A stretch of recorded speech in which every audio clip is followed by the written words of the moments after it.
नमस्ते, आप सभी का ईज़ ऑफ लर्न में स्वागत है। और आज हम पढ़ेंगे डेफी-हेलमैन एल्गोरिथम। ये होता क्यों है, काम के लिए जाता है। जैसे कि हमने पढ़ा था कि जैसे कि क्रिप्टोग्राफी में हमने पढ़ा था कि इंक्रिप्शन और डिक्रिप्शन होता है, जो कि किसी एक की से होता है। जो वो की थी एसिमेट्रिक और सिमेट्रिक, जिसके अंदर क्या होता था कि इंक्रिप्शन भी उसी की से होता था और डिक्रिप्शन भी उसी की से होता था।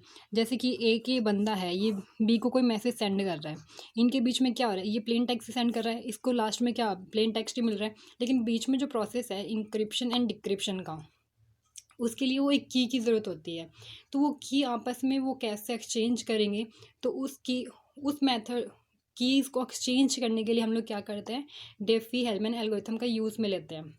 ये बहुत आसान होती है, इसीलिए हम इसको यूज़ में ले रहे हैं। इसमें क्या होता है, जो दो बंदे होंगे, जो सेंडर होगा और जो रिसीवर होगा, वो दोनों ही क्या करेंगे, खुद की एक सीक्रेट प्राइवेट की को जनरेट करेंगे और आपस में एक्सचेंज कर देंगे। और फिर वो एक्सचेंज करने के बाद देखेंगे कि मैच हो रही है कि नहीं हो रही है। अगर मैच होती हैं तो उनको पता चल जाता है कि सीक्रेट की यही है। इसका बस यही फॉर्मूला होता है।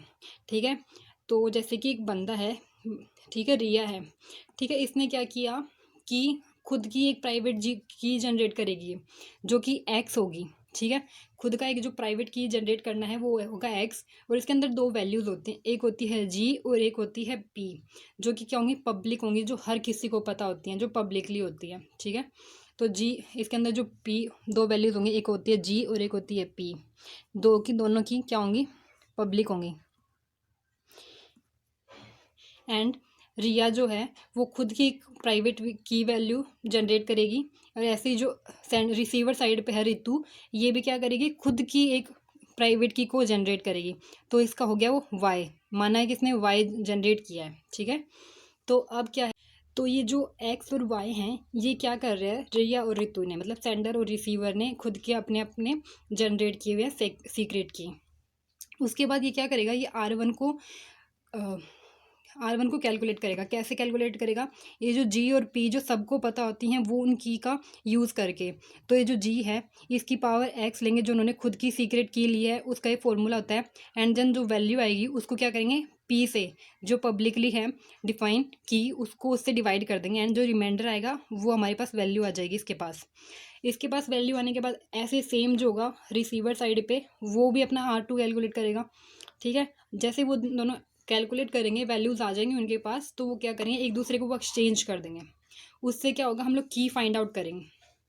उससे हम लोग क्या करेंगे, की फाइंड आउट करेंगे। की कैसे फाइंड आउट करेंगे, जो वैल्यू रिसीवर साइड से इसको मिली है, उसकी पावर में हम लोग, जो इसने खुद की सीक्रेट की थी उसकी पावर में वो, एंड जो भी वैल्यू आएगी इसकी पावर निकालने के बाद, उसको हम लोग क्या करेंगे, पब्लिक की जो पी वैल्यू थी हमारी, उसको उससे डिवाइड कर देंगे। एंड जो रिमाइंडर आएगा उससे हमारी की निकल आती है।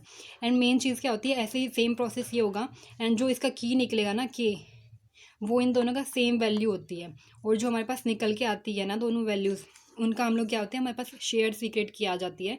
जो इसकी एक्स वाली वैल्यू थी और इसकी वाई वैल्यू थी, जो इनका पर्सनल था ना, मतलब इन्होंने खुद जनरेट किया हुआ था, जिसकी वजह से जो की यूज़ कर रहे थे इंक्रिप्शन एंड डिक्रिप्शन दोनों के लिए, उसके लिए ये की निकल के आ जाती है हमारे पास। जैसे कि इसका जो के आया वो हम लोग निकाल लेंगे इस फॉर्मूले से।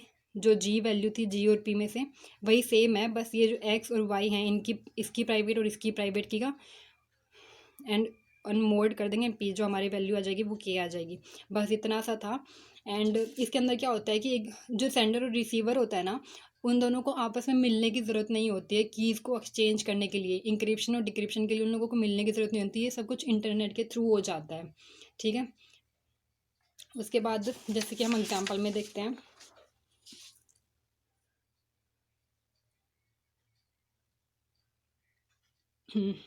एग्जाम्पल में क्या किया है कि जो हमने जी और पी कोई भी वैल्यू ली है, ठीक है, जी जो होएगा हमारा रैंडम नंबर लिया है, जो क्या है कि दोनों जो हैं पब्लिक हैं, ये सबको पता रहती हैं, दोनों वैल्यू सबको पता रहती हैं, पब्लिक हैं। ठीक है, जी जो है वो कोई भी रैंडम नंबर ले लिया और पी जो है कोई भी लार्ज प्राइम नंबर लिया है। उसके बाद एक्स और वाई जो कि सेंडर ने चूज़ करी हैं खुद की प्राइवेट की, और इसने खुद की जनरेट की थी प्राइवेट की, वो ये है वाई और ये रिया की। तो इन दोनों ने क्या किया, रिया ने क्या किया, R1 पहले सबसे पहले कैलकुलेट करेगी, तो वैल्यूज़ पुट करनी है बस उसी फॉर्मूला में। ये जो अपना है ना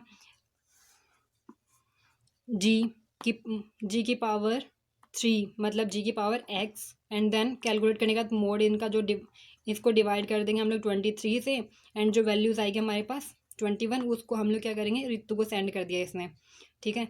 देन इस ये भी सेम प्रोसेस R2 कैलकुलेट करेगी। इसका जो मोड निकल के आएगा, रिमाइंडर निकल के आएगा, वो आएगा अपने पास 4, एंड ये इसने एक्सचेंज कर दिया। जब ये दोनों की निकालेंगे, की निकालने के बाद, वैसे भी क्रिप्टोग्राफी में कैलकुलेटर यूज़ हो जाता है, तो कैलकुलेटर से हम लोग मोड निकाल सकते हैं, ठीक है। तो इन दोनों के पास जो भी वैल्यूज़ आएंगी वो दोनों की होंगी इक्वल्स होंगी। उसके बाद हम ये जो डेफी हेल्मन एल्गोरिथम होती है ज़्यादा इफेक्टिव नहीं होती है, क्योंकि इसके अंदर एक प्रॉब्लम आती है जिसको बोलते हैं man in the middle attack. जैसे कि नाम से ही पता चल रहा है, एक बंदा जो होगा वो बीच में ही उसको अटैक कर देगा, बीच में ही। जैसे कि हमने ये पढ़ा था ना, इसके अंदर क्या हो रहा था, इन दोनों ने अपनी खुद की एक प्राइवेट की जनरेट की थी एक्स और वाई। अब अगर चलो जी और पी तो पब्लिक होती हैं, उससे कोई फ़र्क नहीं पड़ता, लेकिन एक्स और वाई जो तो इन्होंने की प्राइवेट है, अगर एक्स और वाई किसी को मिल जाती हैं जब, तो पता भी नहीं चलेगा कि आपस में एक दूसरे को, अगर एक्स और वाई हैक हो गई तो एक दूसरे को पता ही नहीं चलेगा कि मैसेज सेंड कौन कर रहा है।